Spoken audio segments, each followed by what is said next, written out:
My dictionary tells me that surrender means different things. To stop fighting, to relinquish control. It is letting go without resisting, to yield to the power, control, or possession of another upon compulsion or demand, to give up completely or agree to forgo, especially in favor of another, to give oneself up into the power of another, or to give oneself over to something, such as an influence. It appears to me that in most of these cases, it becomes a win or lose situation. As humans, we seem to dwell on winning or losing. Surrender seems an anathema to us, something not to be desired or be acceptable. Surrender is loss, or is it? To quote Eric Leventhal, we are at our most powerful the moment we no longer need to be powerful.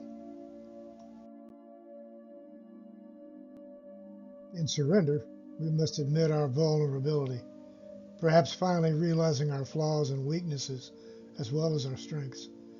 But I believe more than anything it is about trust, not always about winning or losing, not about just accepting whatever our circumstances are, although there is that to be considered.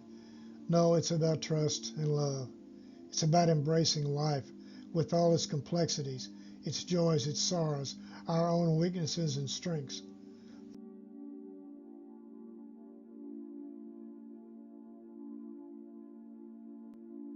Is there more to surrender? The answer is yes, there is. There is honesty, which involves being honest about one's limitations, weaknesses, secrets, and fears.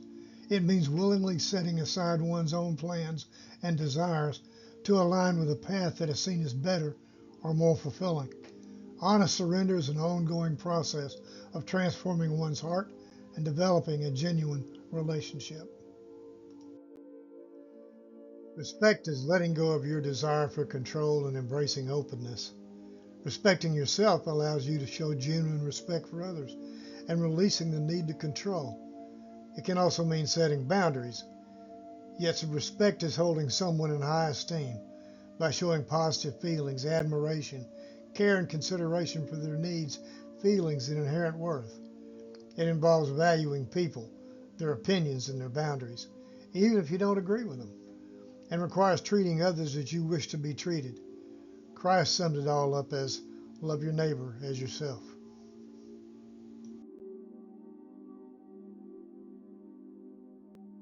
While surrender can be a covenant relationship, there are three common barriers to our surrender. They are fear, pride, and independence. Pride tells me that I am my own master. Yet as my own master, I instinctively know that I cannot control everything or anything, and thus I live in fear of the things I can't control. You fear surrender because the idea of letting go feels like losing control. But the truth is, control was always an illusion.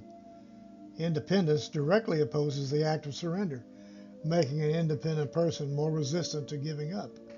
All this can be relationship destroyers.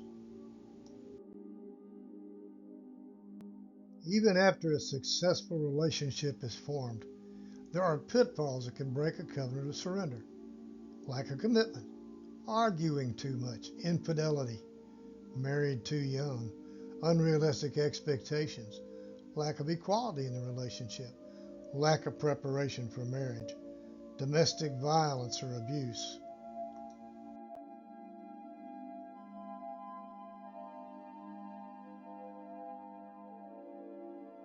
The second chapter of Genesis touches on this.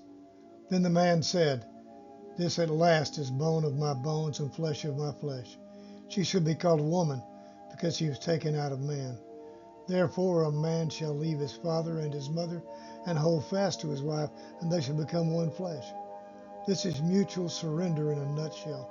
It is a covenant of unity. It is a covenant of surrender to one another in trust and love. It begets an intimate relationship between a man and a woman. Successful surrender means you should always cultivate trust, build trust in yourself and others, and the potential for good, which is essential for a healthy surrender. Practice honesty. Be honest with yourself and others about your struggles, anger, and frustration to foster deeper trust. Embrace uncertainty. Understand that surrender involves stepping into the unknown and that this is part of the process of growth.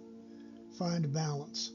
Work to achieve a healthy balance between effort and surrender rather than falling into the extremes of overexertion or complete passivity. And you can find love in surrender, which at its best is trust, love, honor, and respect to another, forming an intimate relationship where two have become one.